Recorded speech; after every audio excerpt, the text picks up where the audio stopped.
안녕하세요. 성전의 내장 공사와 성전 건축의 완료 사실을 기록하고 있습니다. 오늘 본문은 열왕기상 6장 14절에서 38절입니다. 15절. 그는 성전 안쪽 벽을 성전 바닥부터 천장까지 백향목 널판으로 둘렀고 성전 마루는 잣나무 널판으로 덮었습니다. 돌로 이미 만들어진 건물의 벽을 나무로 덮은 것입니다. 잣나무는 단단하여 주로 힘을 많이 받는 곳에 쓰입니다. 병충해나 부패에 강하여 내구성이 뛰어날 뿐 아니라 튼튼하고 가벼워 고급 건축 자재로 널리 사용되었습니다. 16절.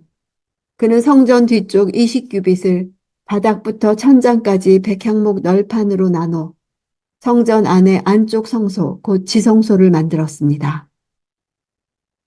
성전의 길이가 60규빗이었으므로 전체 전의 3분의 1에 해당되는 길이었습니다.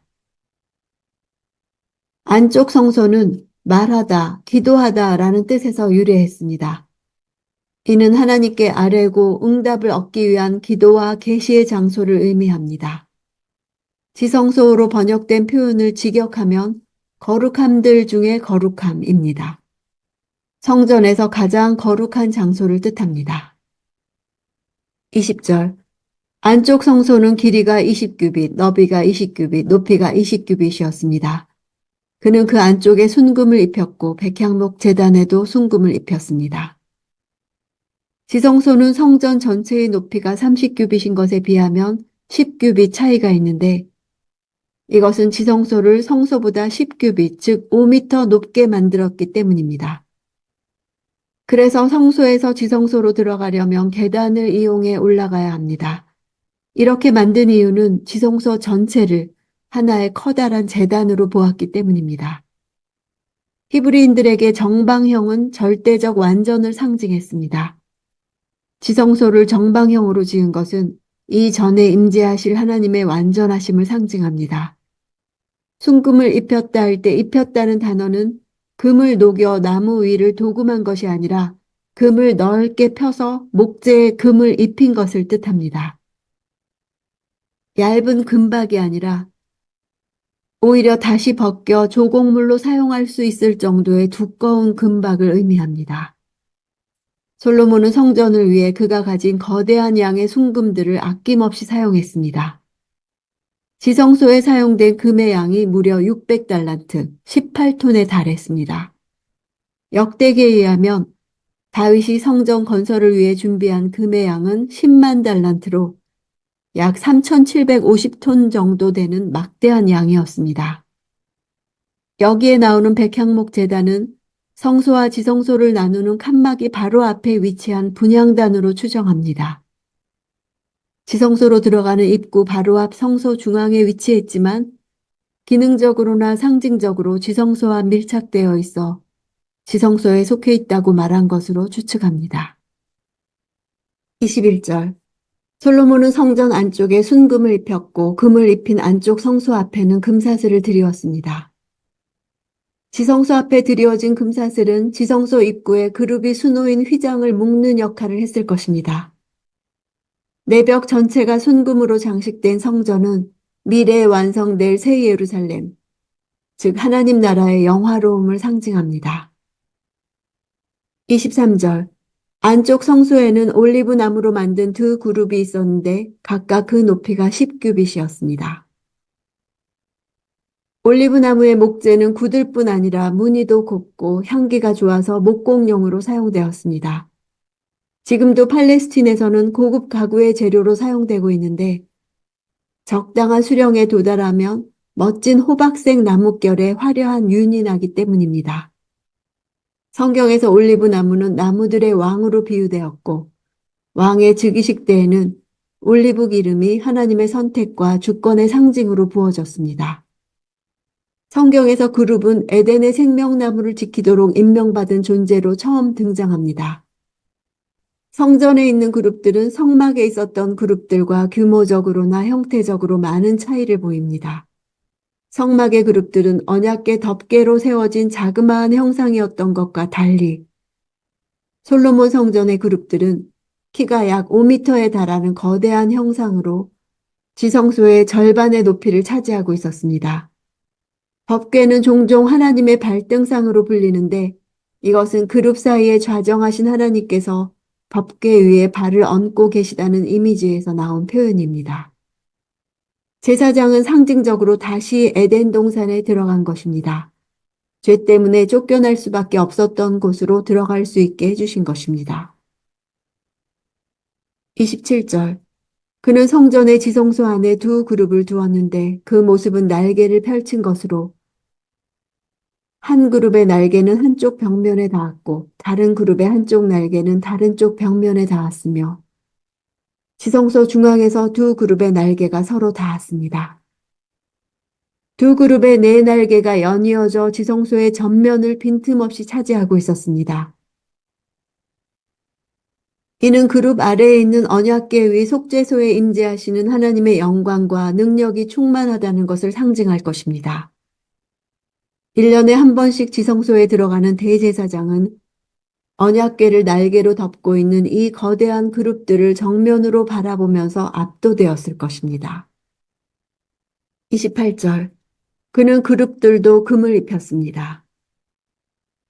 그룹들은 판금을 한 것이 아니라 도금, 금칠을 한 것입니다. 그룹의 모양은 전형적인 고대 근동의 형상을 따랐습니다. 일반적으로 사자의 몸에 독수리의 날개를 가지고 있으며 사람의 머리를 가지고 있는 존재로 형상화했습니다. 대략 2층 높이의 거대한 그룹의 형상은 하나님의 크심과 인간의 작음을 시각적으로 보여주는 역할을 합니다. 하나님의 크심과 위대하심을 실제로 형상화할 수 없지만 인간이 만들 수 있는 매우 큰 형상을 통해 하나님의 크심과 위대하심을 간접적으로 느끼게 한 것입니다. 29절. 또 안쪽 성소나 바깥 성소 모두 성전 전체의 벽을 둘러가며 그룹과 종려나무와 꽃이 핀 모형을 조각해 놓았고 성경에서 종려나무는 풍요와 승리와 기쁨과 아름다움을 상징합니다. 성전에 이와 같은 종려나무를 아로새긴 것은 하나님의 아름다움과 승리와 하나님 안에서 누리는 풍요와 기쁨을 상징적으로 나타내기 위해서였습니다. 꽃이 핀 모형을 조각함으로 성전이 충만한 생명의 장소가 됨을 표현했습니다. 하나님과 인간의 만남이 이루어지는 장소인 성전에서 인간을 향한 하나님의 생명의 역사가 날마다 일어나고 있음을 의미합니다. 30절. 성전의 안쪽 성소와 바깥 성소 모두 바닥에 금을 입혔습니다. 잣나무 널판을 깐 마룻바닥까지도 금으로 입혔다는 것을 불가능하다고 말하는 사람들도 있습니다. 하지만 성전의 지성소에 사용된 금만 모두 600달란트, 즉 2400kg이었다는 기록과 다윗이 성전 건축을 위해 금 10만 달란트를 예비한 것을 고려해 볼 때 불가능한 일이 아닙니다. 34절. 그 두 문짝은 잣나무로 만들었는데 두 짝 다 가운데가 접히게 했습니다. 지성소의 문은 올리브나무로 만든 반면 성소의 문은 잣나무로 만들었습니다. 지성소의 문에 비해 성소의 문이 사용 빈도가 높기 때문에 올리브나무보다 가벼워 내려앉을 가능성이 적은 잣나무를 사용했습니다. 다만 문설주는 무겁지만 휘어짐이나 뒤틀림이 적은 올리브나무를 사용했습니다. 가운데가 접힌다는 것은 문을 열고 닫을 수 있도록 회전 장치가 되어 있었다는 뜻입니다. 36절. 또한 그는 잘 다듬은 돌 3켜와 백향목 1켜로 안쪽 뜰을 만들었습니다. 돌과 백향목을 함께 사용한 것은 지진으로 인한 재해를 대비한 예방책으로 추정됩니다. 이 건축 양식은 당대 최고의 기술로 볼 수 있습니다. 안뜰은 제사장의 뜰로 불리었습니다.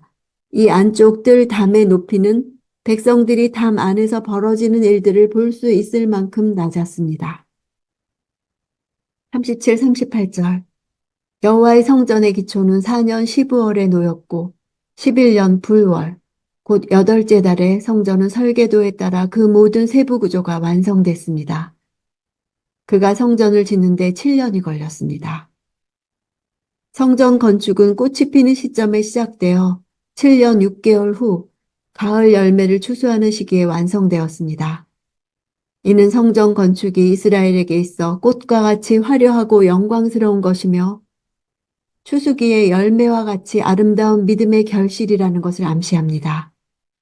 7년 6개월의 공사 기간은 당시 고대 다른 건축물들이 20년에서 200년이 걸렸던 것을 생각해 볼 때 그토록 화려하고 정교한 건물 완공 기간으로서 매우 놀라운 일입니다.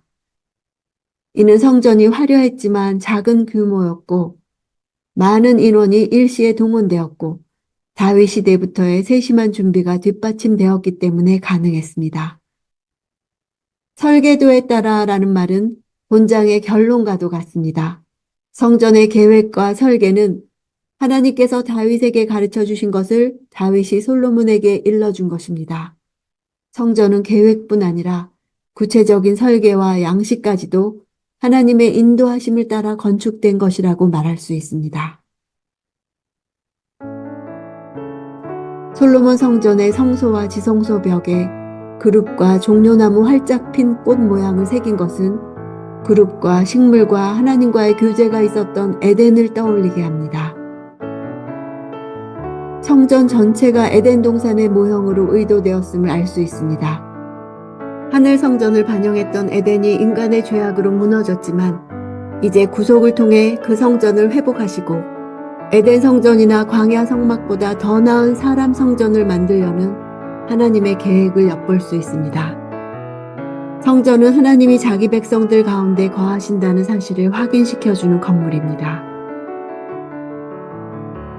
하나님은 죄인인 인간이 하나님 앞에 피 뿌림으로만 나아갈 수 있는 교제의 방법을 정해주셨습니다.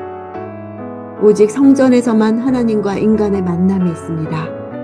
완전한 회복은 예수 그리스도 안에서 이루어졌습니다. 이렇듯 성전은 오실 예수님의 모형입니다. 이제 예수님의 몸인 성도가 바로 하나님의 성전이 됩니다.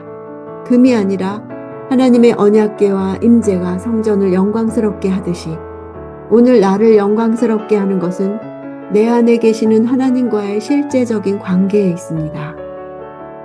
하나님께서 보여주신 설계대로 7년에 걸쳐 솔로몬의 성전이 완성되었듯 하나님의 말씀대로 나를 지어가시도록 맡겨야 하겠습니다.